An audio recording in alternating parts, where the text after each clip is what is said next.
Hello friends, welcome to the political philosopher. Friends, जैसा कि आप लोग पिछली वीडियो सीरीज़ में वेस्टर्न पॉलिटिकल थॉट को कंटिन्यू किया था और वेस्टर्न पॉलिटिकल थॉट में कुछ चैप्टर्स रह गए थे हमारे, जैसे जॉन रॉल्स और रॉबर्ट नॉजिक। ठीक है, ये दो चैप्टर्स हमारे बाकी रह गए थे, तो इन दो चैप्टर्स को हम कवर करेंगे।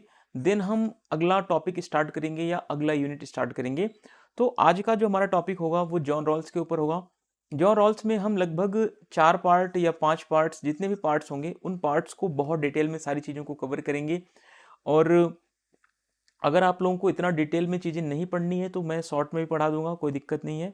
ठीक है, बट आप लोग कमेंट करके बताइएगा कि डिटेल में जो इतना ज़्यादा पढ़ाया जा रहा है, सारे कॉन्सेप्ट को आपको क्लियर कराया जा रहा है, वो चीज़ें अच्छी तरीके से समझ में आ रही हैं, या फिर शॉर्ट्स में अगर आपको पढ़ाया जाए, जैसे कि 1 घंटे के वीडियोज़ में एक चैप्टर को कवर कराया जाए, तो आप अपने कमेंट के माध्यम से ज़रूर अपना रिव्यू दीजिएगा। तो चलते हैं जॉन रॉल्स की तरफ और देखेंगे आज इनका क्या क्या सिद्धांत है। ठीक है, अगर आप लोग चैनल पर नए हैं तो चैनल को लाइक, सब्सक्राइब और शेयर जरूर कीजिए। चलिए कुछ इनका सामान्य परिचय देखते हैं, जनरल इंट्रोडक्शन के बारे में इनके देखते हैं। अमेरिकी उदारवादी विचारक हैं ये।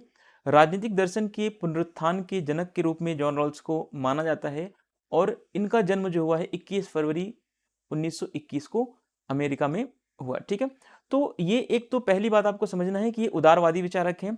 उदारवाद में भी एक चीज आपको समझना है,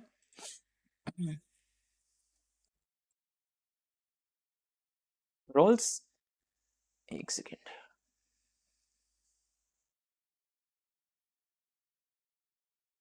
रॉल्स जो है एक उदारवादी विचारक हैं। ठीक है, उदारवाद में भी आप कह सकते हैं कि उदार समतावादी विचारक, उदार समतावादी विचारक।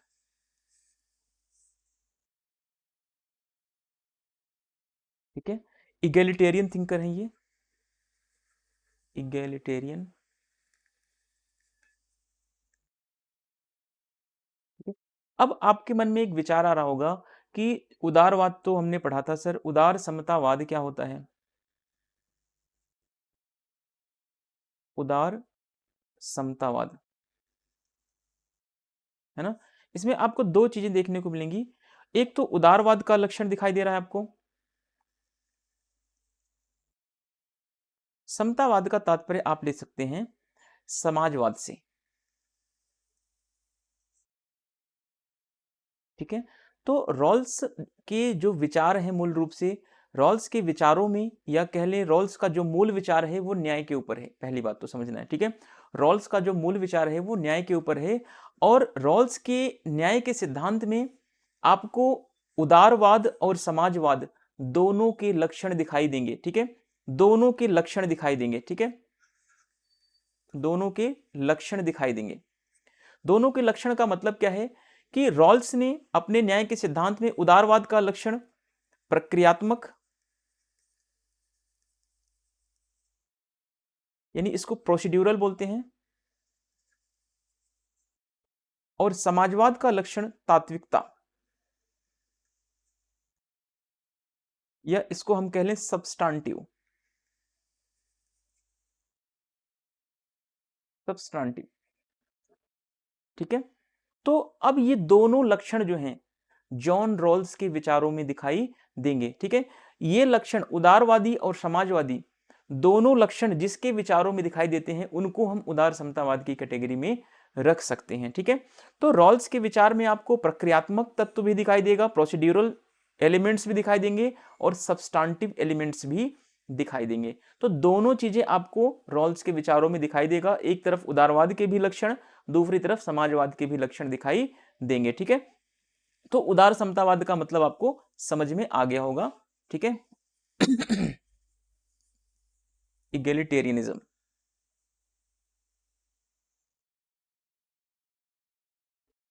ठीक है, चलिए आगे देखते हैं।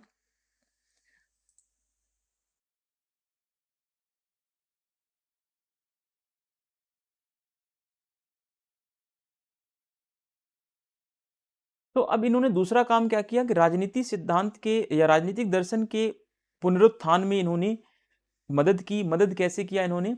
एक तो देखिए, चीजें क्या हो रही हैं, जब रॉल्स का जन्म होता है 1921 में, ठीक है, 1921 में रॉल्स का जन्म होता है, तो 1921 आप कह सकते हैं कि ये फर्स्ट वर्ल्ड वॉर के बाद का टाइम है, ठीक है।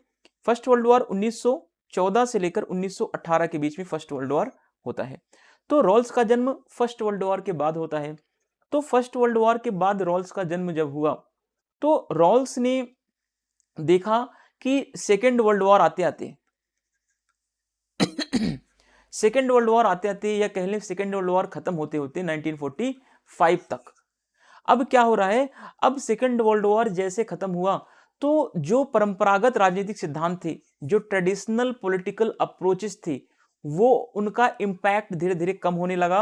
अब जो इंपैक्ट था, जो प्रभाव था, बढ़ रहा था किसका, तो प्रभाव बढ़ने लगा धीरे धीरे सेकेंड वर्ल्ड वॉर के बाद व्यवहारवाद का, विज्ञान का, कह लें प्रत्यक्षवाद का, ठीक है, पॉजिटिविज्म, साइंटिफिज्म और बिहेवियरलिज्म, इन सारी चीजों का जो है सेकेंड वर्ल्ड वॉर के बाद जो है राजनीति विज्ञान में, या कह लें इन सारी चीजों का एक बोलबाला सा, या कह लें इनका धीरे धीरे एक डिमांड ज्यादा बढ़ गई। और कमी किस में आई, कमी आई परंपरागत राजनीति विज्ञान में, परंपरागत राजनीतिक सिद्धांतों में कमी आई, ठीक है, परंपरागत राजनीतिक सिद्धांतों में क्या आई, कमी आई, ठीक है।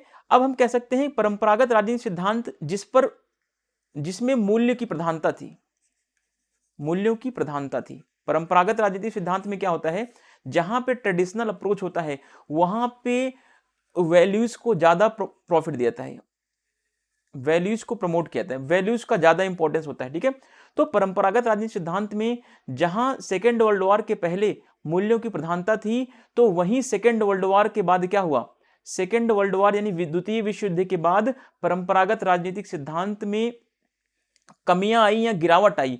अब परंपरागत राजनीतिक सिद्धांत के बदले व्यवहारवाद आने लगा, प्रत्यक्षवाद आने लगा, विज्ञानवाद आने लगा, तकनीकी का प्रभाव बढ़ने लगा। अगर हम इन सारे शब्दों को मिलाकर कहें तो मूल्य की बजाय तथ्यों की प्रधानता बढ़ने लगी, कह लें मूल्यों की बजाय तथ्यों की प्रधानता बढ़ने लगी,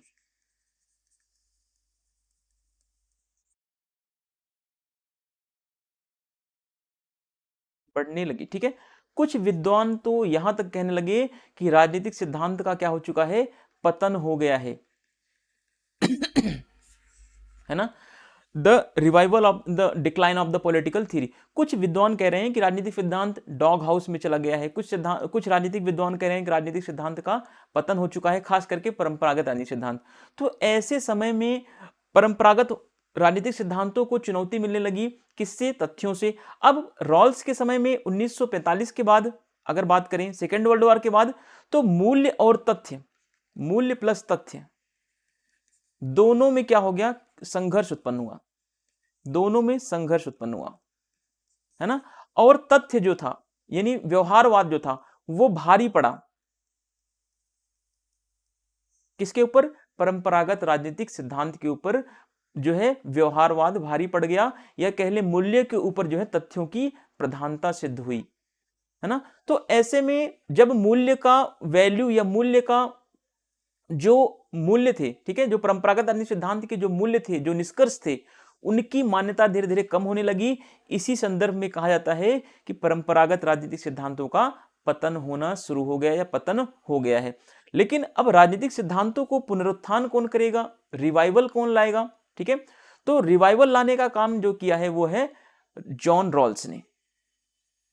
राजनीतिक सिद्धांतों में जो पतन आया, जो तथ्य और मूल्य में जो संघर्ष थे, उन संघर्षों को समाप्त करके रॉल्स जो हैं आगे बढ़ते हैं, और अमेरिकी या कह लें कि विश्व में जो भी संघर्ष चल रहा था मूल्य और तथ्य को लेकर, या कह लें परंपरागत राजनीतिक सिद्धांत और व्यवहारवाद के बीच जो संघर्ष चल रहा था, उस संघर्ष को समाप्त करने में बहुत ही महत्वपूर्ण भूमिका जॉन रॉल्स ने निभाई है, ठीक है। तो इतनी चीजें आपको बेहतर तरीके से क्लियर होनी चाहिए। जॉन रॉल्स एक उदार समतावादी विचारक और दार्शनिक थे। आपको पता चल गया होगा उदार समतावादी क्या होते हैं, ठीक है। ये संयुक्त राज्य अमेरिका के हार्वर्ड विश्वविद्यालय में क्या थे, फिलॉसफी के ये प्रोफेसर थे, आप ये मत समझना कि ये पॉलिटिकल साइंस के प्रोफेसर थे, तो ये दर्शन शास्त्र से जुड़े हुए फिलोसोफर थे, ठीक है। John Rawls, the father of a revival of American liberal and political philosophy, was born on 21 February in 1921 in America. तो अमेरिका में इनका जो है जन्म होता है 1921 को। John Rawls was a liberal egalitarian political philosopher, ठीक है। इगैलिटेरियन का मतलब होता है कि जिसके थॉट्स में लिबरल के भी क्वालिटीज हों और सोशलिज्म का भी, ठीक है। लिबरलिज्म और सोशलिज्म, जिसके विचारों में दोनों कॉन्सेप्ट अगर मिलते हों तो उसको आप इगैलिटेरियन थिंकर्स में ऐड कर सकते हैं, ठीक है। He was the professor of a philosophy of a Harvard university in the United states. तो यूनाइटेड स्टेट्स के ये हार्वर्ड यूनिवर्सिटी में फिलोसफी के प्रोफेसर थे। और रॉल्स ने 1950 में पहली बार इन्होंने कुछ राइटिंग करना स्टार्ट किया, लिखना स्टार्ट किया, और उनका जो था तात्विक रूप से प्रथम विचार जो है न्याय की उचितता के रूप में सबसे पहले 1957 में प्रकाशित होता है, ठीक है। तो जस्टिस एज फेयरनेस के रूप में इन्होंने सबसे पहले अगर बात करें तो न्याय को इन्होंने उचितता के रूप में सबसे पहले लिखना शुरू किया, और इन्होंने तात्विकता के माध्यम से या कह लें अपने लिखने के माध्यम से या विचारों के माध्यम से न्याय को सबसे पहले इन्होंने जस्टिफाई करने की कोशिश की, प्रमाणित करने की कोशिश की। इसी विचार को रॉल्स ने अपने न्याय के सिद्धांत यानी थ्योरी ऑफ जस्टिस के आधार के रूप में भी मान्यता प्रदान की या उसी को आगे बढ़ाया, ठीक है। पहले इन्होंने न्याय उचितता के रूप में एक लेख लिखा, और इस लेख के माध्यम से इन्होंने आगे चल के 1971 में थियोरी ऑफ जस्टिस बुक लिखते हैं, और इसी उचितता के न्याय के उचितता के सिद्धांत को थ्योरी ऑफ जस्टिस में इंक्लूड कर देते हैं, समाहित कर देते हैं, ठीक है। अब आपके मन में विचार आ रहा होगा कि सर उचितता के रूप में न्याय क्या है ना। वो सारी चीजें हम आगे और डिटेल में सीखेंगे, अभी आप लोग परेशान ना हो। अगर हम एक शब्दों में समझें उचितता के रूप में न्याय, है ना, कि न्याय उचित है कितना, है ना, न्याय उचित है कितना, है ना। बेंथम के अनुसार न्याय वह था कि 100 लोग हैं, 100 में से 80 लोगों का भला कर देना न्याय है। क्या यह उचित है?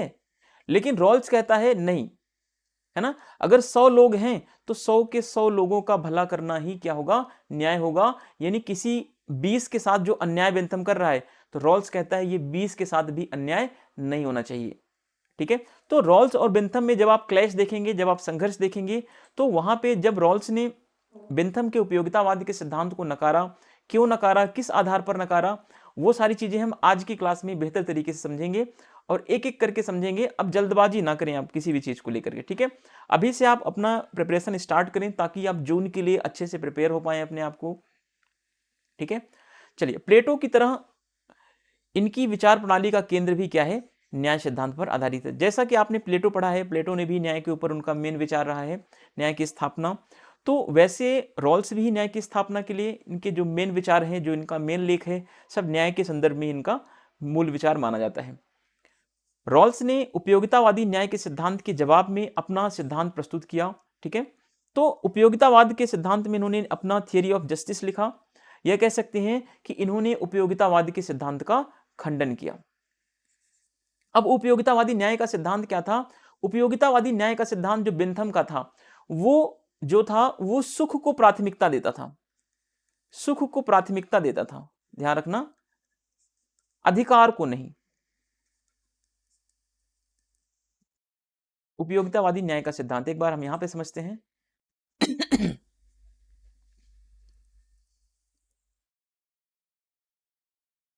उपयोगितावादी न्याय का सिद्धांत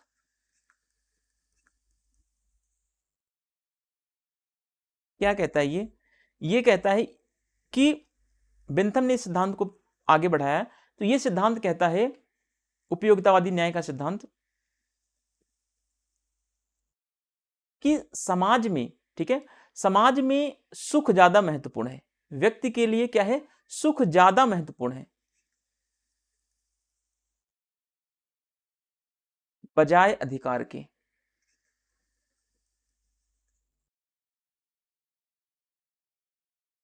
ठीक है।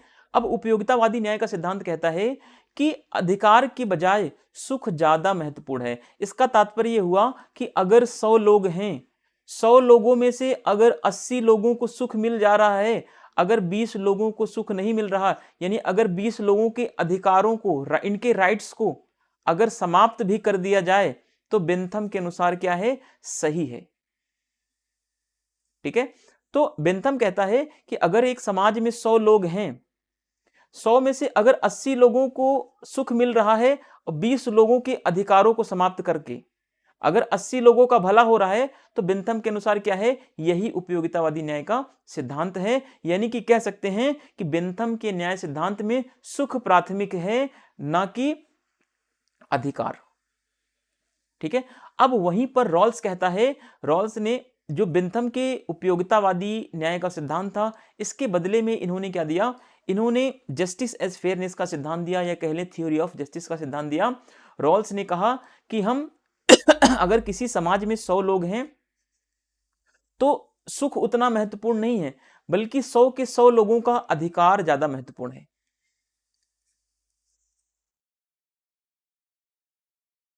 ठीक है, यहां तक कि रॉल्स ने कांट के न्याय सिद्धांत का समर्थन किया। कांट के द्वारा जो सिद्धांत दिया गया कि क्या है, व्यक्ति स्वयं में साध्य है, व्यक्ति स्वयं में साध्य है, यानी व्यक्ति का महत्व ज्यादा है, ना कि सुख का, ना कि अधिकार का। ठीक है, ना कि सुख का, सॉरी। लेकिन अब यहां पर रॉल्स के न्याय सिद्धांत में अधिकारों की प्राथमिकता है, ना कि सुखों की प्राथमिकता है। बेंथम ने जहां पे बोला कि सुख महत्वपूर्ण है, 80 लोगों का सुख ज्यादा महत्वपूर्ण है अगर 20 लोगों के अधिकारों का हनन किया जाए, लेकिन रॉल्स कहता है कि नहीं, अधिकार ज्यादा महत्वपूर्ण है।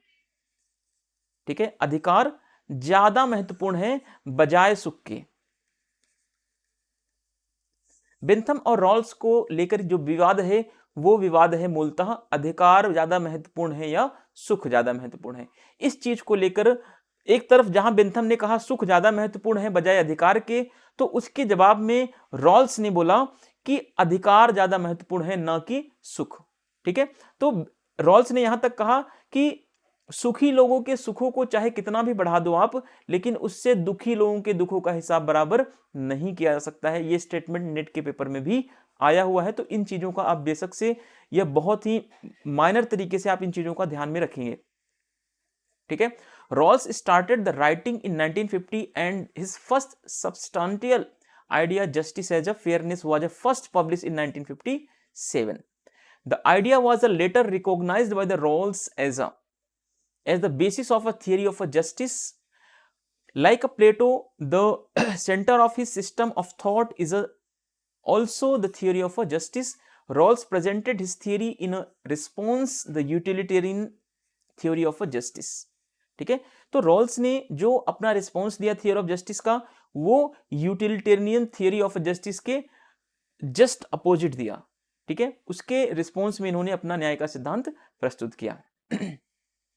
रॉल्स ने 1950 में प्रिंसटन विश्वविद्यालय से इन्होंने पीएचडी या शोध प्रबंध का कार्य पूरा करने के बाद अपनी इन्होंने पीएचडी प्राप्त की।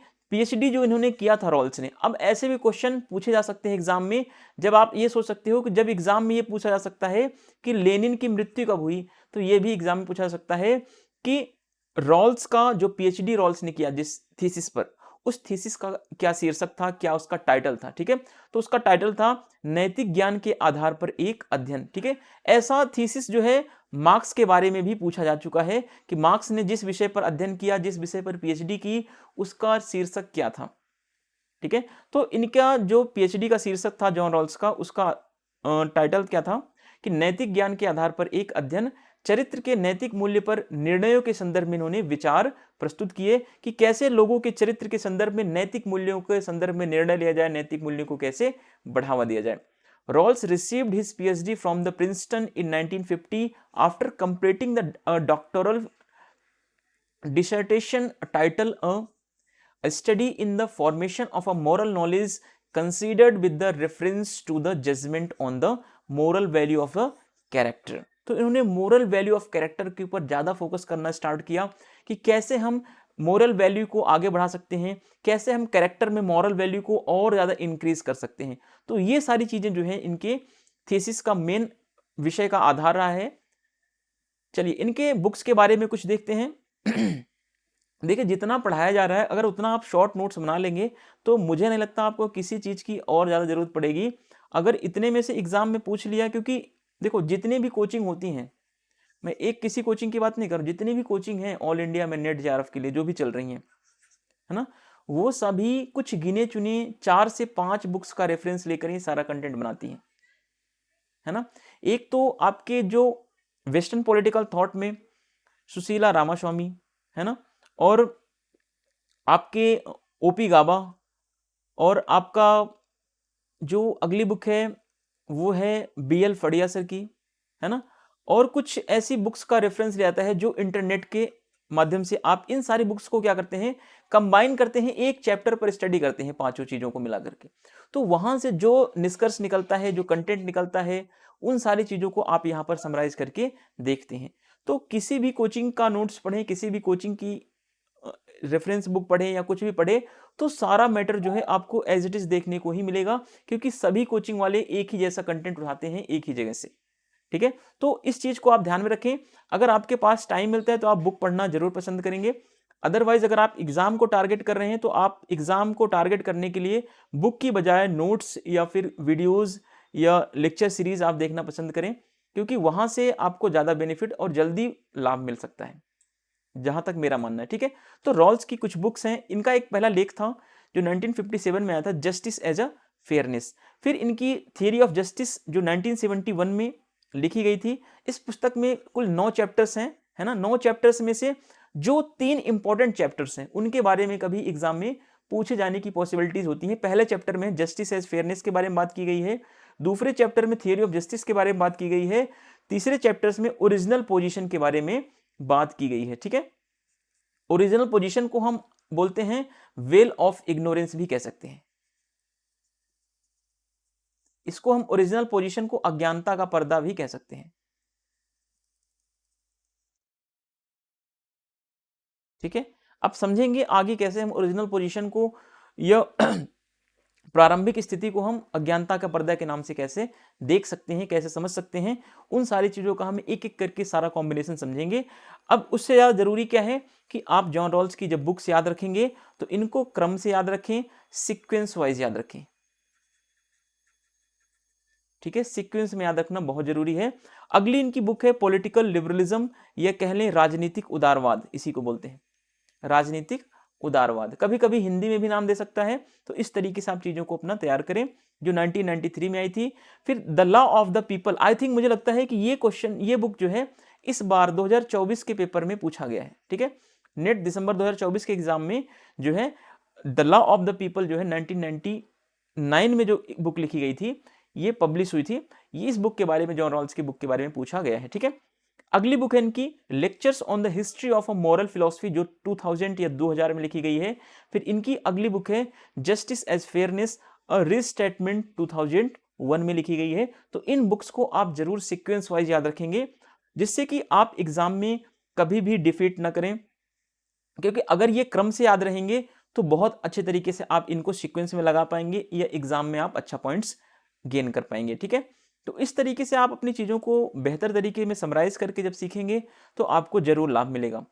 ठीक है, अब देखते हैं हम रॉल्स के न्याय सिद्धांत की जो पृष्ठभूमि है, जो रॉल्स ने न्याय सिद्धांत का विचार दिया है, किस आधार पर दिया है, क्या उसका फाउंडेशन है, क्या उसका बैकग्राउंड है, क्या उसकी पृष्ठभूमि है। क्या कोई रॉल्स पागल थे जो उनको ये लग गया था कि न्याय सिद्धांत या न्याय का सिद्धांत देने की आवश्यकता पड़ गई है ना। कोई भी थिंकर्स होता है, कोई भी विचार देता है, तो उस विचार के पीछे कोई ना कोई सामाजिक पृष्ठभूमि, राजनीतिक पृष्ठभूमि या आर्थिक पृष्ठभूमि, कोई ना कोई ऐसा बैकग्राउंड जरूर होता है जिसके कारण वह थिंकर प्रभावित होता है और प्रभावित होकर कोई अपना नया आइडिया रिप्रेजेंट करता है। तो रॉल्स ने भी न्याय का सिद्धांत दिया, तो रॉल्स भी किसी न किसी चीज से प्रभावित हुए होंगे।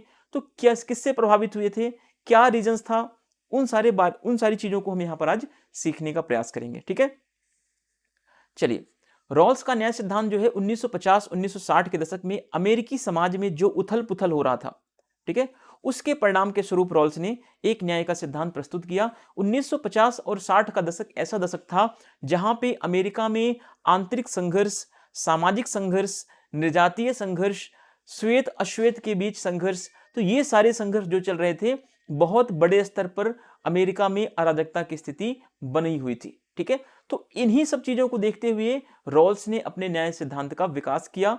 ठीक है, अब इन 2 दशकों में वहां का समाज यानी अमेरिका का समाज नागरिक अधिकार आंदोलन चला रहा है, अश्वेतों यानी काले लोगों की मुक्ति के लिए आंदोलन चल रहा है, अल्पसंख्यक अश्वेतों के लिए भी समान अधिकार और सामाजिक न्याय संबंधित मुद्दों का सामना कर रहा था। तो ये सारी चीजें यानी 1950 से लेकर 1960 तक, ठीक है, 1950 से 1960 तक अमेरिका में अधिकारों को लेकर आंदोलन चल रहा है। अश्वेत काले लोग अपने मुक्ति फ्रीडम के लिए आंदोलन चला रहे हैं, जो अल्पसंख्यक काले वर्ग के लोग हैं वो भी अधिकारों की मांग कर रहे हैं। ठीक है, यानी कि आप कह सकते हैं जब इतना ज्यादा आंदोलन होगा कहीं भी किसी भी देश में, तो इसका मतलब है कि वहां पर सामाजिक न्याय नहीं है, सामाजिक न्याय की जरूरत है वहां पर। ठीक है, सामाजिक न्याय का यही मतलब होता है कि सबको समान अधिकार मिलना चाहिए। जब सबको सामाजिक समान अधिकार नहीं मिलेगा तब वहां पर तरह तरह के आंदोलन होंगे, तरह तरह के संघर्ष होंगे, तरह तरह के जो है निजातीय संघर्ष चाहे हो, चाहे अश्वेत श्वेत के बीच संघर्ष हो, ये सारी चीजें वहां पर फैलेंगी। तो इन्हीं संदर्भों को पृष्ठभूमि बनाया अपने न्याय सिद्धांत के संदर्भ में। ठीक है, रॉल्स ने इन्हीं सारी चीजों को देखा और इन्हीं सारी चीजों को एनालाइज करने के बाद रॉल्स ने न्याय के सिद्धांत का जो समीकरण था, न्याय के सिद्धांत का जो विचार था, रॉल्स ने प्रस्तुत किया और देखा कि क्यों समाज में ऐसा संघर्ष चल रहा है, क्यों काले गोरों लोगों के बीच में संघर्ष चल रहा है, क्लैश क्यों चल रहा है इतना ज्यादा, है ना, क्यों अल्पसंख्यक वर्ग अपने अधिकारों के लिए डिमांड कर रहे हैं, क्यों आंदोलन कर रहे हैं, है ना, क्या रीजन है इसके पीछे। तो इन सारी चीजों का इन्होंने अध्ययन किया और बताया कि इसके पीछे क्या है, सामाजिक न्याय की प्रॉपर तरीके से वितरण नहीं हुआ है। सामाजिक न्याय का जो वितरण होना चाहिए था वो सामाजिक न्याय पूरी तरीके से वितरित अमेरिका के समाज में नहीं है। इस जिसकी वजह से क्या हो रहा है, ये सारे आंदोलन फैले हुए हैं, समाज में उथल पुथल फैला हुआ है। ठीक है, चलिए, John Rawls' theory of justice was a result of the turmoil was taking place in American society in the 1950 and 60s. ठीक है, in these 2 decades the society there was a facing issues related to the civil rights movement, liberation of blacks and equal rights for the minorities, blacks and social justice.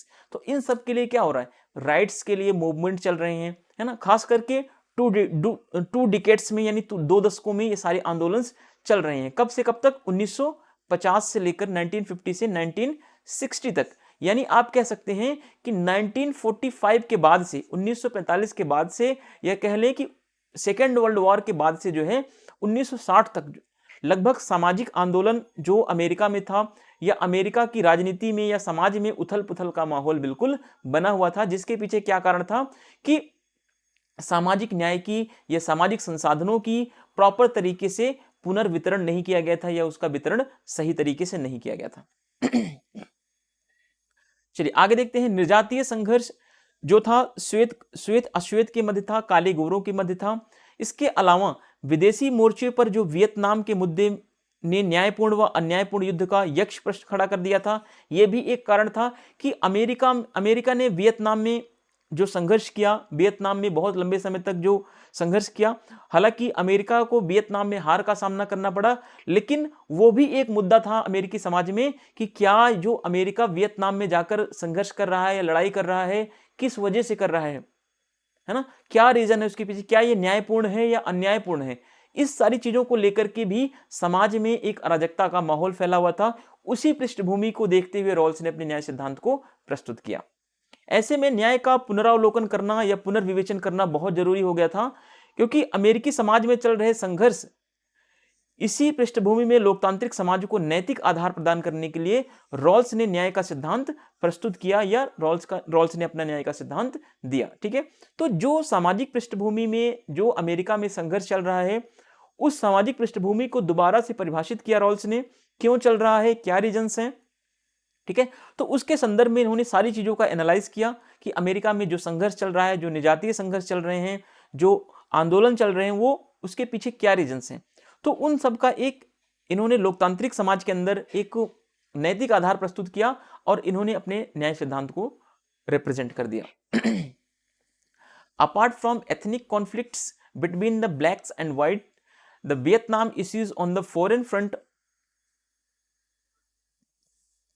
Front raise the question of a just and unjust war. ठीक है, तो अब जो foreign front पर भी जो question उठ रहे थे कि जो अमेरिका वियतनाम पर वॉर कर रहा है कितना ये जस्टफुल है, कितना ये अनजस्टफुल है। ठीक है, अब आपको ये क्वेश्चन बताना है कि किसकी बुक है just and unjust war, just and unjust war. ये आपको कमेंट करके बताना है जस्ट एंड अनजस्ट वॉर किसकी बुक है। चलिए, तो ये सारे जो मुद्दे थे अमेरिकी राजनीति में, अमेरिकी समाज में, अमेरिकन सोसाइटी में, ये सारे जो इश्यूज थे वो बहुत बड़े इश्यूज बन चुके थे, क्योंकि वहां पर अब ऐसा मूवमेंट स्टार्ट हो चुका है जिसको समझना बहुत ही जरूरी है। और जब तक आप इस मूवमेंट को समझेंगे नहीं, जब तक आप अमेरिका के बैकग्राउंड को समझेंगे नहीं, तब तक आप वहां पर कोई भी जो है सिचुएशन पर डिसीजन नहीं ले पाएंगे। ठीक है, in such a situation reexamination of a justice was a necessary.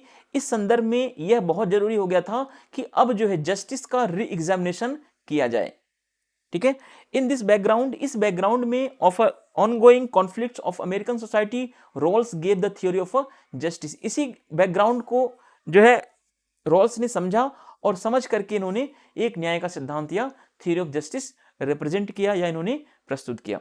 अब देखिए, बिल किमलिका का एक फेमस स्टेटमेंट है, इंपॉर्टेंट है, आप इसको अपनी नोट्स में जरूर ऐड कीजिएगा।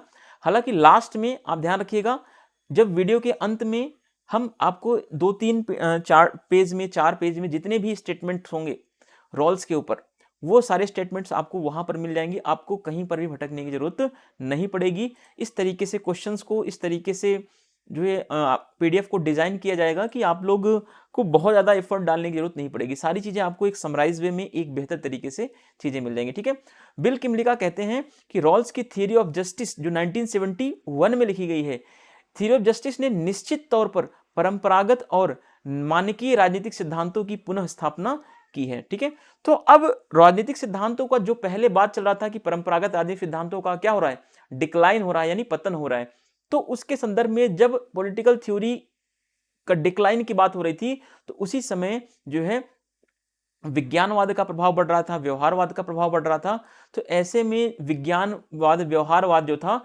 परंपरागत राजनीतिक सिद्धांत और उसके मूल्यों पर हावी हुए थे। तो इस संदर्भ में अब कैसे हम परंपरागत राजनीतिक मूल्यों को भी और व्यवहारवाद के मूल्यों को भी, ठीक है, दोनों के एलिमेंट्स को कैसे हम साथ में ले चलें, तो इसको जोड़ने का काम जो किया है वो जॉन रॉल्स ने किया है। ऐसा जो है बिल किमलिका बताने का प्रयास करते हैं। ठीक है, अब इस पुस्तक में यानी कि थ्योरी ऑफ जस्टिस, इस पुस्तक के कारण जो है जॉन रॉल्स को राजनीतिक चिंतन के पुनरोदय का जनक भी इनको माना जा सकता है। ठीक है, अब थ्योरी ऑफ जस्टिस इन्होंने बुक लिखी, तो इससे इन्होंने क्या संदर्भ प्रस्तुत किया कि राजनीतिक सिद्धांत का एक रिवाइवल हुआ है। ठीक है, डिक्लाइन नहीं हुआ, अब राजनीतिक सिद्धांत का क्या हुआ है, रिवाइवल हुआ है, पुनरुत्थान हुआ है। जो पहले ये बात की जा रही थी कि राजनीतिक सिद्धांत क्या हो रहा है, पतन की तरफ जा रहा है, गर्त की तरफ जा रहा है, तो थ्योरी ऑफ जस्टिस रॉल्स की बुक आने के कारण क्या हुआ, राजनीतिक सिद्धांत में दोबारा से नई ऊंचाइयों पर पहुंचने का प्रयास किया इसने। सेकेंड वर्ल्ड वॉर जो 1945 में खत्म हुआ, इसके बाद जो है प्रत्यक्षवाद आया, विज्ञानवाद आया, अनुभववाद आया, और व्यवहारवाद की धाराएं जो थी राजनीति विज्ञान में क्या हो गई थी, बहुत ज्यादा प्रभावी हो चुकी थी। और जो थे मूल्य तथ्य विवाद में, ठीक है, मूल्य किसका लक्षण था, मूल्य जो था परंपरागत राजनीतिक सिद्धांत का लक्षण था, और तथ्य जो था वो किसका लक्षण था, व्यवहारवाद का। ठीक है, तो व्यवहारवाद और परंपरागत राजनीतिक सिद्धांत में जो विवाद हुए, यानी जो मूल्य और तथ्य में जो विवाद हुए, उसमें हावी कौन हुआ, तथ्य हावी हुआ, यानी व्यवहारवाद उसमें हावी हुआ। ठीक है, आगे देखेंगे हम चीजों को। Rawls theory of justice has definitely reestablish the traditional and the normative political theory, Bill Kimmlicka. Due to this book, Rawls can also be considered the father of a revival of a political thought. ठीक है, इस book के कारण इसको father of a revival thought के रूप में हम देखते हैं रॉल्स को। After the second world war the streams of positivism, empiricism and scientism, ठीक है, and behavioralism became very strong in a political science. Fact dominated in the value fact controversy. जो वैल्यू एंड फैक्ट के बीच जो controversy थी, इसमें fact ने dominate किया, fact ने डोमिनेशन बनाया वैल्यूज के ऊपर। ठीक है, तो ऐसे में सवाल उठता है कि जब मूल्य और तथ्य के बीच में विवाद हुआ, तथ्य हावी हुआ, तो क्या मूल्यों की प्रधानता खत्म हो गई राजनीति विज्ञान से या नहीं? ठीक है जब आपका वैल्यू एंड फैक्ट में क्लैश होता है तो क्वेश्चन ये बनता है कि क्या जो वैल्यूज हैं वो धीरे धीरे समाप्त हो गए या वैल्यूज का इंपॉर्टेंस अभी भी है। ठीक है, तो अब इसी चीज को हम आगे देखेंगे। ऐसे में जब मूल्य और तथ्य के बीच में विवाद उत्पन्न हुआ, तो जब मूल्य के ऊपर जो था तथ्य हावी हुआ, यानी मूल्य किसका लक्षण था? मूल्य जो था परंपरागत राजनीतिक विज्ञान का लक्षण था, है ना। परंपरागत राजनीतिक विज्ञान के ऊपर जब व्यवहारवाद, प्रत्यक्षवाद यानी तथ्य जब हावी हो गया, तो ऐसे में यह कहा जाने लगा कि राजनीतिक सिद्धांतों की पतन की घोषणा कर दी गई कि अब मूल्यों का कोई स्थान राजनीति विज्ञान में नहीं है, तथ्यों की प्रधानता बनने लगी। ठीक है, तो उसी समय यह कहा जाने लगा कि जब मूल्यों की और तथ्यों के बीच जब संघर्ष हुआ, तो इसमें जो मूल्य था वो कम प्रभावी रहा और तथ्यों की प्रभाविता, ये तथ्यों का प्रभाव जो था वो ज्यादा बढ़ने लगा, या कह लें व्यवहारवाद का प्रभाव ज्यादा बढ़ा। तो ऐसे में क्वेश्चन उठा, प्रश्न उठा कि राजनीतिक सिद्धांतों के पतन की घोषणा की जाने लगी। कुछ थिंकर्स कहने लगे कि राजनीतिक सिद्धांत डॉग हाउस में चला गया है, राजनीतिक सिद्धांत का पतन हो चुका है। ठीक है, तभी जो है इसके संदर्भ में जैसे ये बातें उठने लगी कि राजनीतिक सिद्धांत का अंत हो चुका है, तभी जो है एक प्रकाश की किरण के रूप में, जैसे आपने पिक्चर देखा होगा जब सब कुछ विस्फोट होता है तो सब कुछ एंड हो जाता है और लास्ट में हीरो निकलता है कहीं से बीच से, है ना। तभी वैसे ही ठीक क्या हुआ कि जब राजनीतिक सिद्धांतों के पतन की बात की जाने लगी, राजनीति में मूल्यों के अंत की बात की जाने लगी, तभी एक प्रकाश की किरण के रूप में रॉल्स की पुस्तक आती है। कौन सी पुस्तक? थ्योरी ऑफ जस्टिस आई, और इसने मूल्य आधारित क्लासिकल परंपरा को क्या कर दिया? दोबारा से जीवित कर दिया। ठीक है, इसने दोबारा से क्या किया? परंपरागत राजनीति विज्ञान का जो मूल्य आधारित चिंतन था उसको इसने दोबारा से जीवित किया, और रॉल्स की थ्योरी ऑफ जस्टिस के बाद मूल्य और मानक पुनः केंद्र में आ गए, यानी नॉर्म्स एंड स्टैंडर्ड दोबारा जो थे इसको राजनीति विज्ञान का केंद्र विषय बनाया गया। तो ये चीजें जो है रॉल्स ने बहुत बेहतरीन काम किया था।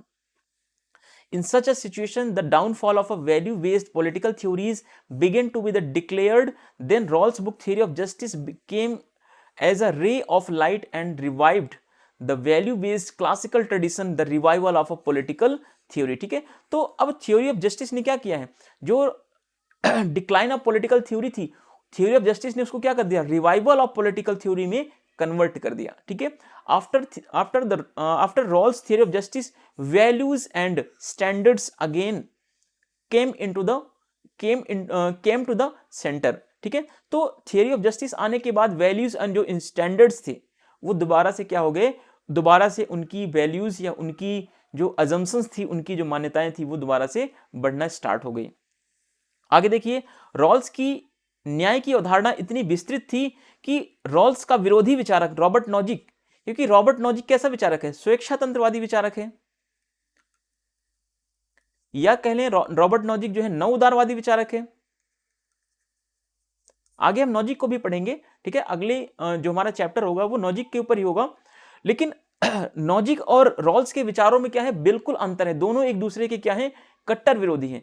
ठीक है, तो अब देखिए, अब इतना जब रिवाइवल ऑफ पॉलिटिकल थ्योरी हो गया, रिवाइवल ऑफ पॉलिटिकल थ्योरी हो गया, यानी कि रॉल्स ने बुक लिखी थ्योरी ऑफ जस्टिस, इससे जो राजनीतिक सिद्धांत के पतन की बात की जा रही थी उससे राजनीतिक सिद्धांत में क्या आ गया? दोबारा से जान आ गई। तो ऐसे में अब जो थ्योरी ऑफ जस्टिस लिखी गई बुक, वो इतनी विस्तृत अवधारणा पर लिखी गई, इतने बड़े स्तर पर लिखी गई जॉन रॉल्स के द्वारा, कि उसका विरोधी विचारक रॉबर्ट नॉजिक को यह कहना पड़ गया कि अ थ्योरी ऑफ जस्टिस राजनीतिक व नैतिक दर्शन में एक शक्तिशाली, गहरा, सूक्ष्म, व्यापक व व्यवस्थित कार्य है। राजनीतिक दार्शनिकों को अब या तो रॉल्स के सिद्धांत के भीतर कार्य करना पड़ेगा, या उनको यह बताना पड़ेगा कि अगर नहीं कर रहे हैं रॉल्स के अंदर तो क्यों नहीं कर रहे हैं। ठीक है, क्योंकि नॉजिक कह रहा है कि अब जितने भी राजनीतिक सिद्धांतकार आएंगे उनको रॉल्स के राजनीतिक सिद्धांत के अंदर ही काम करना पड़ेगा, क्योंकि रॉल्स ने कुछ भी नहीं छोड़ा है।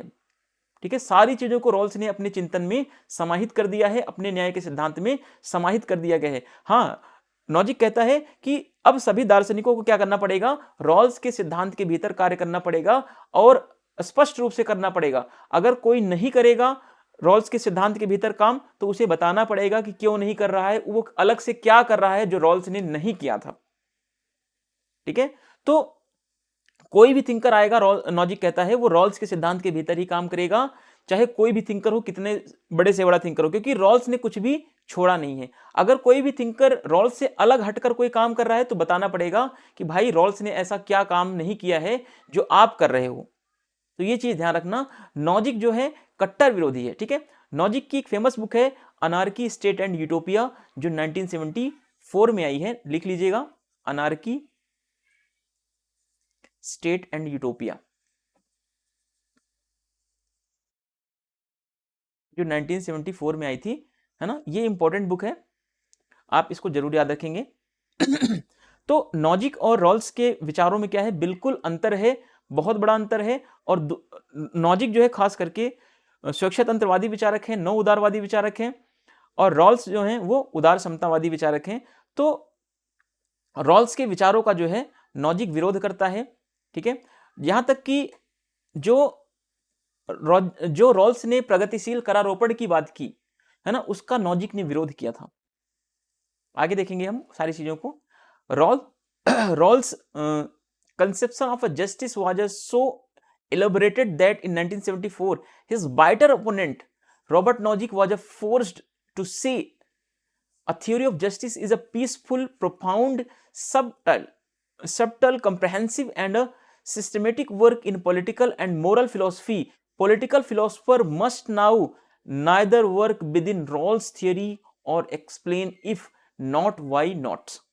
ठीक है, तो रॉल्स के जो न्याय का सिद्धांत है इतना वाइडर है, इतना कॉम्प्रहेंसिव है कि अब जितने भी पॉलिटिकल फिलोसोफर आएंगे सभी जो है रॉल्स के थियोरी ऑफ जस्टिस के अंदर में ही काम करेंगे। अगर कोई काम नहीं कर रहा है रॉल्स के थियोरी ऑफ जस्टिस के अंदर में, तो उसे बताना पड़ेगा व्हाई नॉट, क्यों नहीं कर रहे भाई, आप ऐसा अलग से क्या कर रहे हो जो जॉन रॉल्स ने नहीं किया था। ठीक है, सारी चीजों को आपको एक एक करके समझना पड़ेगा। ये स्टेटमेंट आई थिंक मुझे लगता है कि नेट के पेपर में पूछा जा चुका है, नेट के एग्जाम में ये क्वेश्चन आया हुआ है। अब कब आया है आप ईयर थोड़ा देख लीजिएगा। ठीक है, इसका मतलब ये था कि रॉल्स का न्याय सिद्धांत, जब नॉजिक ने कह दिया कि सभी विचारकों को, ठीक है, रॉल्स का न्याय सिद्धांत इतना व्यापक है, इतना गहरा है, इतना सूक्ष्म है कि सभी दार्शनिक जितने भी होंगे अब रॉल्स के न्याय सिद्धांत के अंदर काम करेंगे। अगर नहीं करेंगे तो उनको बताना पड़ेगा कि क्यों नहीं कर रहे हो। इसका मतलब यह हुआ कि रॉल्स का न्याय सिद्धांत जो था इतना विस्तृत है कि उसने प्रक्रियात्मक न्याय और तात्विक न्याय दोनों को समाहित कर दिया। इसके अलावा कोई न्याय बचता ही नहीं है। ठीक है, यानी कि अगर कोई विचारक होगा या तो उदारवादी होगा या तो समाजवादी होगा, है ना। लेकिन रॉल्स ऐसा विचारक है जिसके विचारों में, जिसके न्याय के सिद्धांत में प्रक्रियात्मक न्याय, procedural justice and substantive justice, दोनों के एलिमेंट्स जो हैं, दोनों के लक्षण जो हैं प्रॉपर तरीके से दिखाई देते हैं। तो अब जब जिस व्यक्ति ने, जिस विचारक ने प्रक्रियात्मक और तात्विक, समाजवाद और उदारवाद दोनों के विचारों को समाहित कर दिया, तो उसके बाहर कुछ बचता ही नहीं है ना। तो यह चीज आपको ध्यान रखना है कि रॉल्स के विचारों में आपको तात्विक और प्रक्रियात्मक दोनों न्याय के सिद्धांत देखने को मिलेंगे, जो कि रॉल्स के न्याय सिद्धांत का एक बहुत ही सूक्ष्म अध्ययन है, बहुत ही वाइडर अध्ययन है कह सकते हैं। ठीक है, प्रक्रियात्मक न्याय पर बल कौन देता है यह भी ध्यान दीजिएगा आप। उदारवादी देते हैं और समाजवादी किस पर देते हैं, तात्विक न्याय के ऊपर देते हैं। ठीक है, तात्विक न्याय का मतलब है कि कुछ कल्याणकारी कार्य करना, कल्याणकारी यानी लोगों की भलाई के लिए काम करना।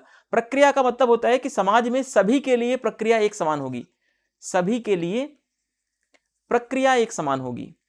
ठीक है, अगर आप एग्जाम्पल के लिए माने, मैं आपको थोड़ा सा समझाने का प्रयास करता हूं। प्रक्रियात्मक, अब मैंने जस्टिस जब पढ़ा है तो वहां पे सारी चीजों को मैंने पढ़ा रखा है। प्रोसीड्यूरल या प्रक्रियात्मक, प्रक्रियात्मक का मतलब है कि सबके लिए इक्वल प्रोसेस होना चाहिए, इक्वल प्रोसेस, चाहे वो जनरल हो, चाहे वो एससी हो, चाहे वो एसटी हो, चाहे ओबीसी हो, चाहे ईडब्ल्यूएस हो, चाहे वो पीएच कैटेगरी में हो, ठीक है, किसी भी कैटेगरी में हो आपको इक्वल प्रोसेस करना पड़ेगा, ठीक है। तो इसको बोलते हैं प्रक्रियात्मक, ठीक है। यानी कि प्रक्रियात्मक, अगर एक और उदाहरण के माध्यम समझें, अगर आपको नेट का फॉर्म फिल करना है मान लीजिए, ठीक है, तो नेट का फॉर्म फिल करना है तो सबको एक समान प्रक्रिया अपनानी पड़ेगी, बिना कोई फॉर्म फिल किए हुए, चाहे वो एससी हो, चाहे एसटी हो, चाहे जनरल हो, चाहे ओबीसी हो, चाहे पीडब्ल्यू हो, कोई भी कैंडिडेट हो, बिना नेट का फॉर्म फिल किए हुए, ठीक है, बिना फॉर्म फिल किए हुए आप एग्जाम में नहीं बैठ सकते, चाहे आपकी कैटेगरी कोई भी हो। यानी कि प्रक्रिया सबके लिए क्या है, समान है कि फॉर्म फिल करना ही पड़ेगा। अब देखिए, एक ये तो हो गया प्रोसीड्यूरल। अब देखते हैं सब्सटैंटिव क्या होता है। सब्सटैंटिव यानी कि तात्विक न्याय क्या होता है, इसको समाजवादी मानते हैं, ये भी देख लेते हैं थोड़ा सा। अब देखिए तात्विक का मतलब है कि पहले आपने देखा कि नेट का फॉर्म भरते हुए, ठीक है, नेट का फॉर्म क्या हुआ, फिल करते हुए सबके लिए इक्वल प्रोसेस था, इक्वल प्रोसेस था मान लीजिए, ठीक है, प्रक्रिया सबके लिए क्या थी, समान थी। लेकिन अब ध्यान रखना, अब तात्विक न्याय के अंदर क्या होता है, सब्सटैंटिव जहां पे यूज होता है, तो नेट का फॉर्म आप भर रहे हो, प्रक्रिया सबके लिए समान है, लेकिन अब यहां पर तात्विक न्याय में क्या होता है, प्रक्रिया के साथ क्या होती है, थोड़ी सी छेड़खानी की जाती है। क्या होता है, प्रक्रिया के साथ छेड़छाड़ कर दी जाती है। अब आप सोच रहे होंगे क्या मतलब है सर इसका, मैं बताता हूं आपको क्या मतलब है। यानी कि अब जैसे आपने फॉर्म फिल किया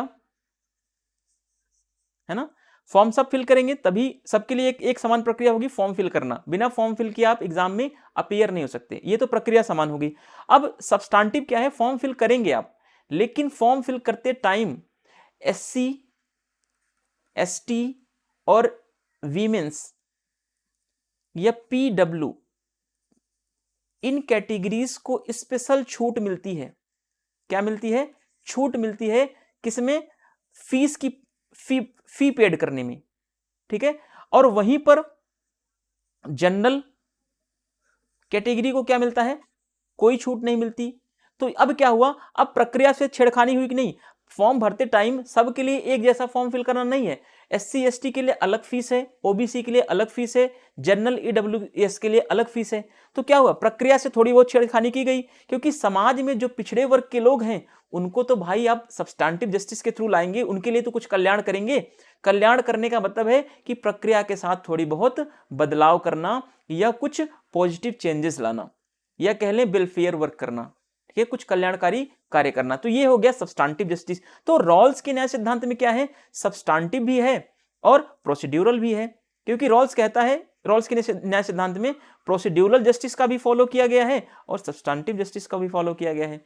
तो अब इसके अलावा तीसरा कोई रास्ता ही नहीं बचता ना, या तो समाजवाद है या तो उदारवाद है, इसके अलावा कोई और रास्ता नहीं बचता। तो रॉल्स के सिद्धांत में जब दोनों चीजें हैं, तभी तो लॉजिक कह रहा है कि कोई भी राजनीतिक सिद्धांत कराएगा तो अब रॉल्स के अंदर ही उसे काम करना पड़ेगा, क्योंकि रॉल्स का सिद्धांत इतना बड़ा है, क्योंकि इसमें समाजवाद और उदारवाद दोनों के लक्षण हैं, यानी प्रक्रियात्मक और तात्विक, यानी कि प्रोसीड्यूरल एंड सब्सटैंटिव जस्टिस दोनों के एलिमेंट्स हैं, दोनों के कैरेक्टरिस्टिक्स हैं, है ना। अगर कोई तीसरा चीज अगर अलग से करता है तो बताना पड़ेगा तीसरा आप भाई नया चीज क्या ला रहे हो जो रॉल्स ने नहीं दिखाया है, तो वो चीज आपको थोड़ी सी समझ के चलनी पड़ेगी।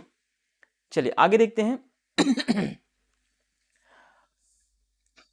This mean that Rawls theory is so broad that is include the both procedural justice of a liberals and a substantive justice of a socialist। तो जब इसने अपने थ्योरी में, अपने रॉल्स ने अपने थ्योरी में दोनों चीजों को इंक्लूड कर दिया है, प्रोसीड्यूरल जस्टिस को भी जो लिबरल्स का कॉन्सेप्ट है और सब्सटैंटिव जस्टिस को भी जो सोशलिस्ट का कॉन्सेप्ट है, तो जब दोनों के कॉन्सेप्ट को रॉल्स ने अपने थियरी ऑफ जस्टिस में इंक्लूड कर लिया गया तो बचता ही कुछ नहीं है, ठीक है। तो इस हिसाब से रॉल्स का क्या है, न्याय का सिद्धांत बहुत ही ब्रॉड है, बहुत ही कह सकते हैं कॉम्प्रिहेंसिव है। तो ये सारी चीजें आप ध्यान में रखेंगे।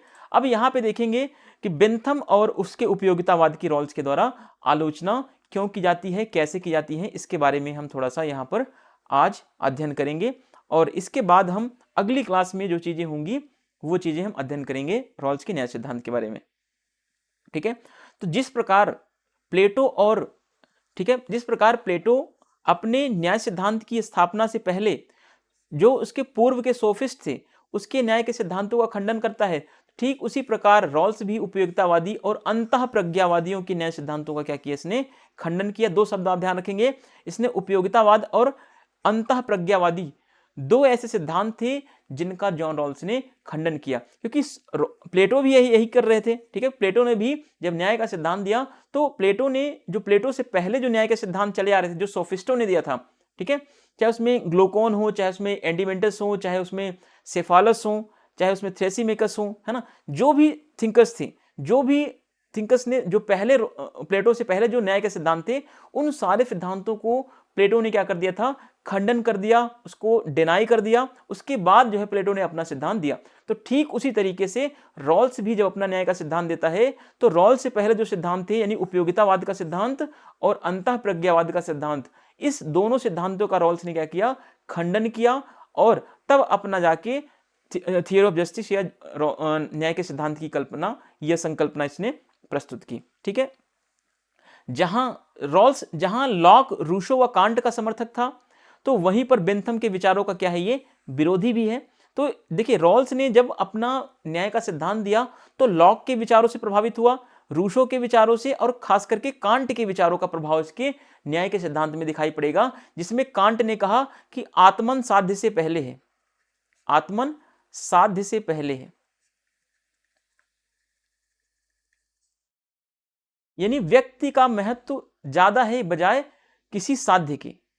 ठीक है, तो ये कांट के इसी विचारों से प्रभावित होकर के रॉल्स ने कहा कि अधिकार जो है शुभ की अपेक्षा ज्यादा महत्वपूर्ण है, अधिकार जो है शुभ की अपेक्षा ज्यादा महत्वपूर्ण है। शुभ का मतलब यहां सुख से लगा सकते हैं। ठीक है, तो अधिकार पर ज्यादा बल दिया इसने, कहा कि व्यक्ति का अधिकार, रॉल्स ने कहा कि व्यक्ति का अधिकार ज्यादा महत्वपूर्ण है, ना कि सुख का सिद्धांत। ठीक है,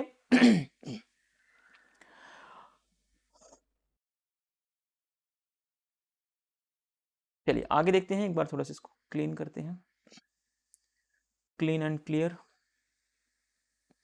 उम्मीद करता हूं कि चीजें आपको समझ में आ रही होंगी, है ना। जब आप बेसिक चीजें सीख जाएंगे, बेसिक कॉन्सेप्ट सीख जाएंगे, तो आपको रटने की बहुत ज्यादा जरूरत नहीं पड़ेगी। ठीक है, ये चीज आप ध्यान रखिएगा।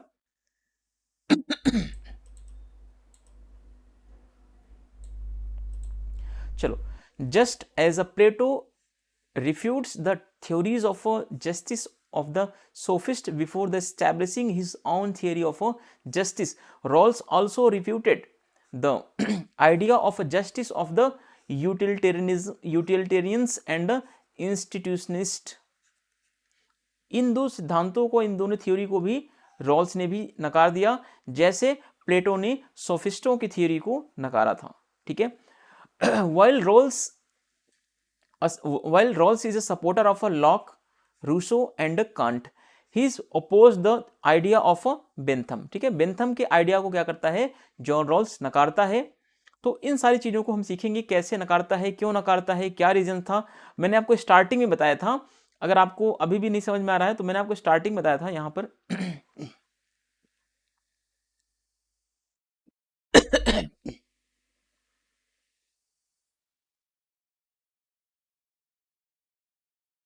हाँ, यहां पे मैंने बताया था कि उपयोगितावादी न्याय के सिद्धांत को क्या करता है, रॉल्स नकार देता है, क्योंकि उपयोगितावादी न्याय के सिद्धांत में सुख ज्यादा महत्वपूर्ण है बजाय अधिकार के। ठीक है, सुख ज्यादा महत्वपूर्ण था बजाय अधिकार के। बेंथम ने बोला कि 100 लोगों हैं, अगर समाज में 100 लोग हैं तो 100 में से 80 लोगों को अगर सुख मिल रहा है, अगर 20 लोगों के अधिकारों को अगर समाप्त करके 80 लोगों का भला हो रहा है, तो वो समाज ज्यादा महत्वपूर्ण है, वो समाज सुखी है, अच्छा है समाज। लेकिन रॉल्स ने कहा नहीं, ठीक है, अधिकार ज्यादा महत्वपूर्ण है बजाय सुख की। आप किसी भी 80 लोगों के सुख के लिए 20 लोगों के अधिकारों की बलि नहीं चढ़ा सकते। ठीक है, तो इसीलिए रॉल्स ने बोला कि अधिकार ज्यादा महत्वपूर्ण है बजाय सुख के। ठीक है, तो बेंथम और रॉल्स में यही लड़ाई चलती है कि सुख ज्यादा महत्वपूर्ण है या अधिकार। जहां बेंथम ने सुख को ज्यादा महत्वपूर्ण माना बजाय अधिकार के, वहीं पर रॉल्स ने अधिकार को ज्यादा महत्व दिया बजाय सुख के। ठीक है, तो ये चीज आप थोड़ा सा ध्यान रखेंगे, यहां पर आपको आसानी से सारी चीजें समझ में आ जाएंगी। उपयोगितावाद व रॉल्स के उचितता, न्याय उचितता के रूप में के मध्य मुख्य विरोध क्या है? अधिकार व शुभ को लेकर। शुभ का मतलब यहां पर आप सुख को लेंगे, हैप्पीनेस के लेंगे, ठीक है। यहां पे आप इसका शुभ का मतलब सुख समझ के चलेंगे या हैप्पीनेस समझ के चलेंगे, ठीक है। ये चीज आप थोड़ा सा ध्यान रखिएगा कि जब अधिकार और शुभ की बात आएगी तो रॉल्स के चिंतन में अधिकारों की प्रमुखता होगी, और बेंथम की बात जहां पे आएगी तो बेंथम ने अपने न्याय के सिद्धांत में सुख यानी शुभ को प्राथमिकता दी है बजाय अधिकार के। तो उपयोगितावाद और रॉल्स के बीच जो लड़ाई चल रही है वो किसके किसके बीच में चल रही है? अधिकार और सुख को लेकर, या अधिकार और शुभ को लेकर, या कह लें हम राइट एंड गुड्स को लेकर के। उपयोगितावाद एक उद्देश्यपूर्ण सिद्धांत पर बल देता है।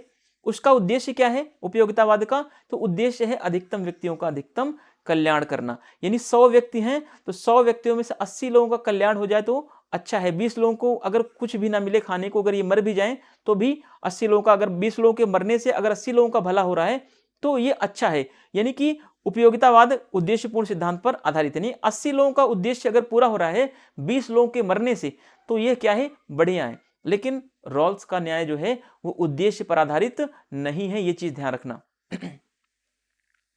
इस परिणाम की प्राप्ति के लिए वह शुभ के विचार को अधिकार से पहले रखता है, ठीक है। यानी कि बेंथम ने बोला कि अधिकतम व्यक्तियों को अधिकतम सुख मिलना चाहिए, तो सुख के विचार को अधिकार के ऊपर किसने प्राथमिकता दी है?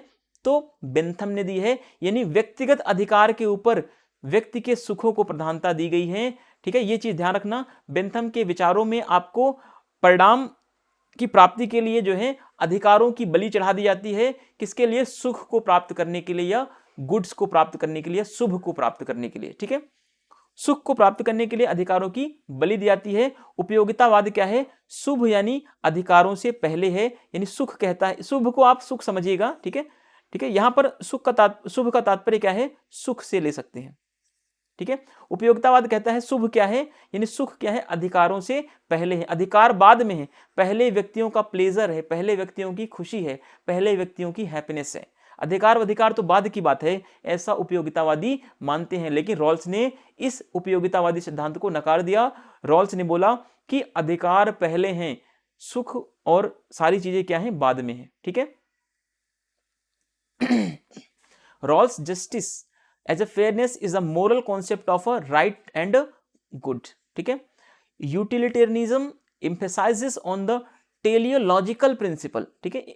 ये भी ध्यान रखना, टेलियोलॉजिकल जो मेथड्स है ये अरिस्टोटल ने यूज किया था, तो वैसे ही अरिस्टोटल की मेथड्स को इसने अपनाया है। किसने? यूटिलिटेरियनिज्म ने। उपयोगितावाद ने भी ज्यादा फोकस किस पर दिया है? टेलियोलॉजिकल प्रिंसिपल पर, ठीक है। It's objective is a maximum happiness of a maximum number of the people. यानी उपयोगितावाद जो है, यानी कि जो यूटिलिटेरियनिज्म है वो कहता है इसका ऑब्जेक्टिव क्या है? कि मैक्सिमम हैप्पीनेस मिलना चाहिए मैक्सिमम नंबर ऑफ पीपल को, ठीक है। चाहे उसके बदले अगर 100 पीपल हैं तो 100 में से 80 लोगों को अगर हैप्पीनेस मिल रही है मैक्सिमम, अगर 20 लोगों को अगर मार भी दिया जाए, इनको फांसी भी लगा दी जाए तो कोई प्रॉब्लम नहीं है, ठीक है।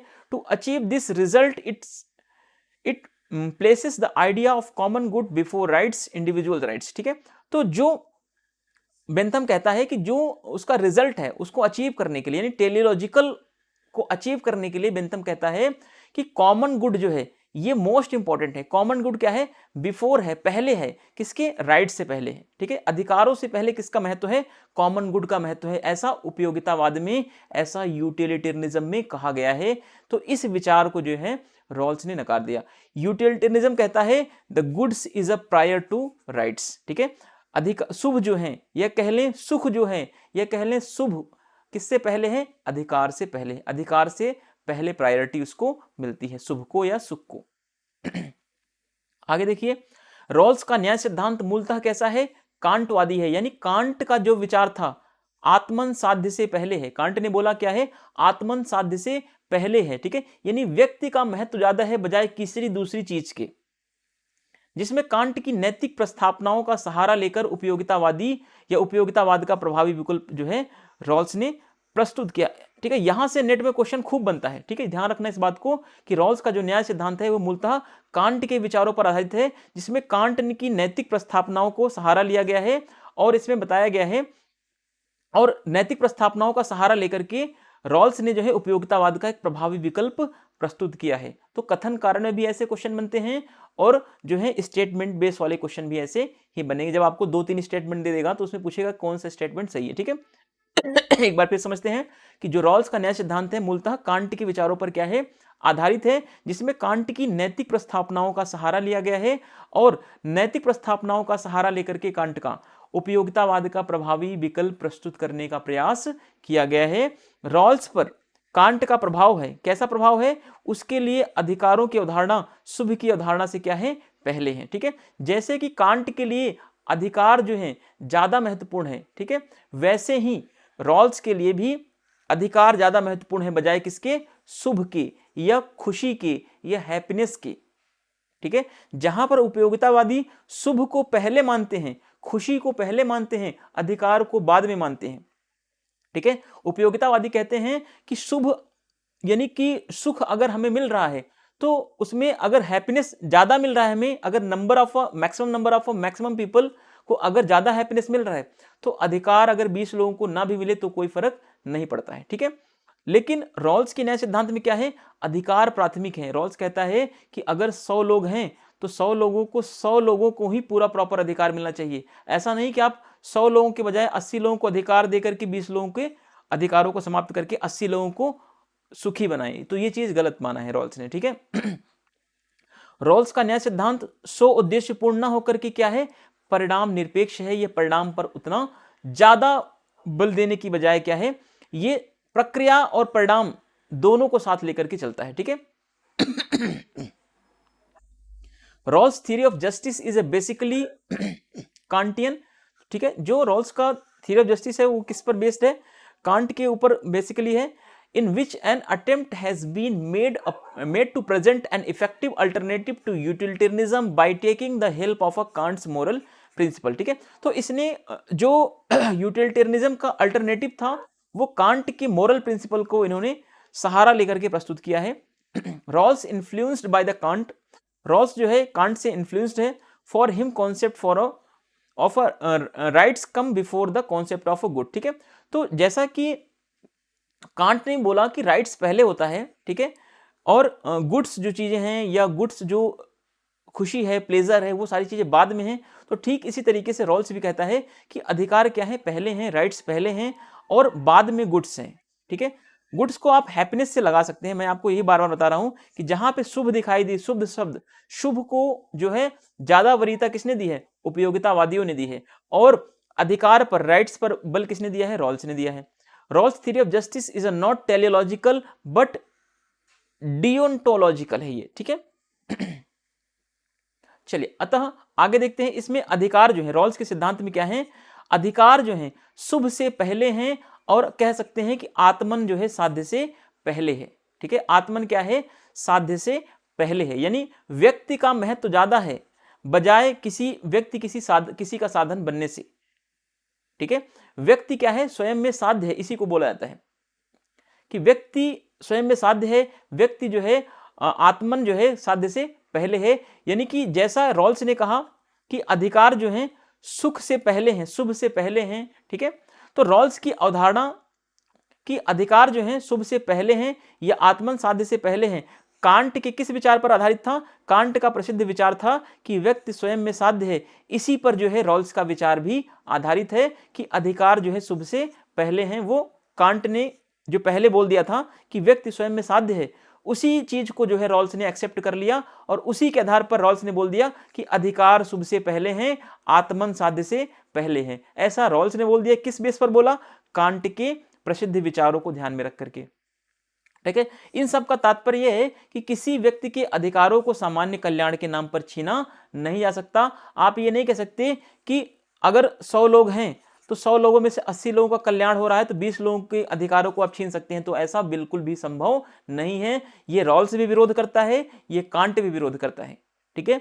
तो कांट के विचारों से प्रभावित होकर के रॉल्स ने अपने न्याय के सिद्धांत की अवधारणा को प्रस्तुत किया। जैसा कि कांट ने बोला व्यक्ति स्वयं में साध्य है, तो वैसे ही रॉल्स ने भी बोला कि क्या है, अधिकार शुभ से पहले है, यह आत्मन साध्य से पहले है, ठीक है। इतनी चीजें उम्मीद करता हूं कि क्लियर हो गई होंगी आपको।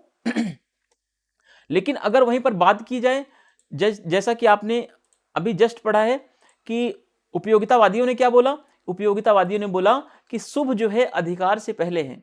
उपयोगितावादियों का मैं बता दूं आपको क्या बोलते हैं, ये उपयोगितावादी कहते हैं शुभ अधिकार से पहले है।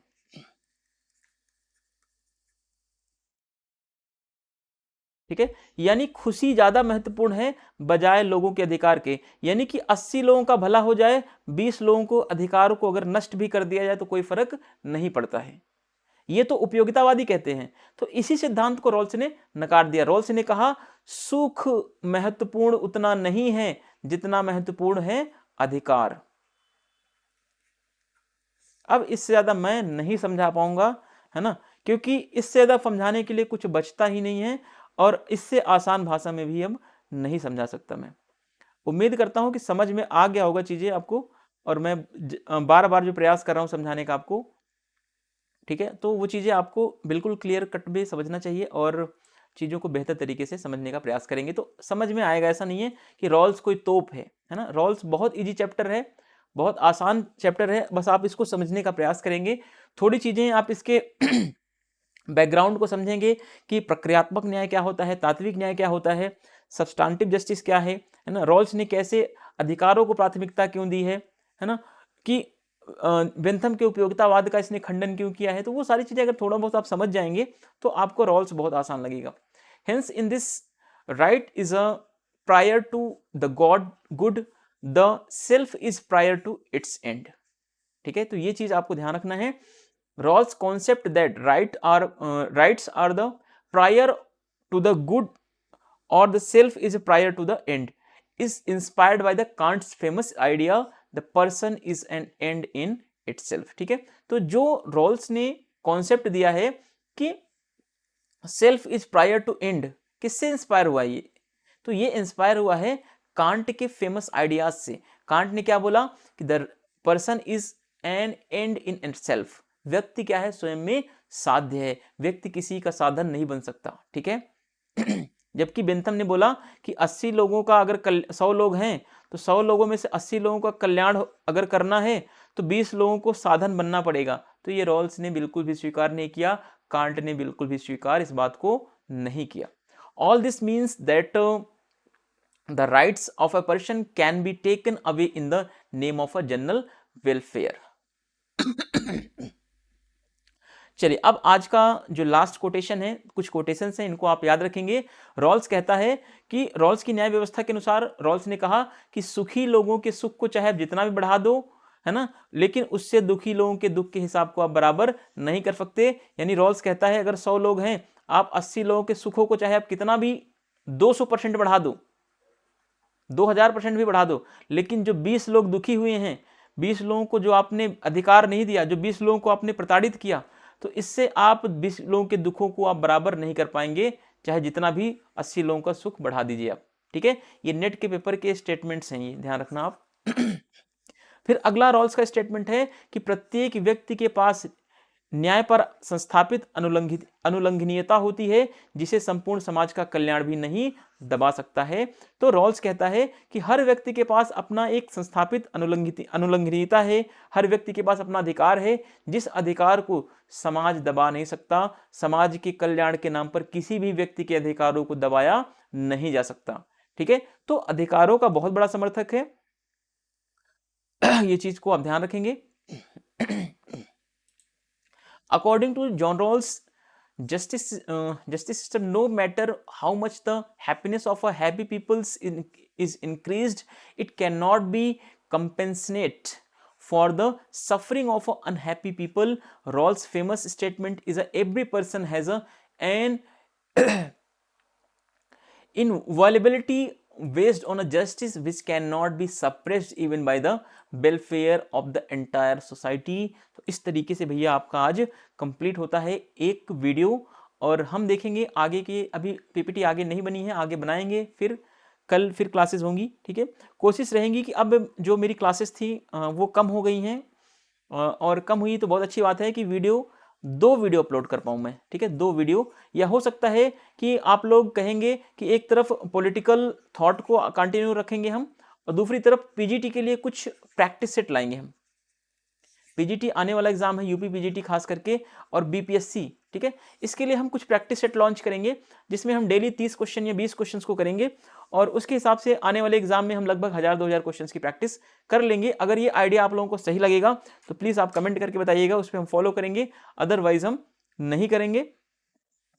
तो देखेंगे, इसके ऊपर विचार विमर्श करेंगे। अगर इतना क्लियर हुआ हो आपका टॉपिक तो प्लीज़ चैनल को लाइक, सब्सक्राइब और शेयर जरूर कीजिएगा, और शेयर जरूर कीजिएगा। Thank you, thanks for watching. मिलते हैं नेक्स्ट वीडियो में।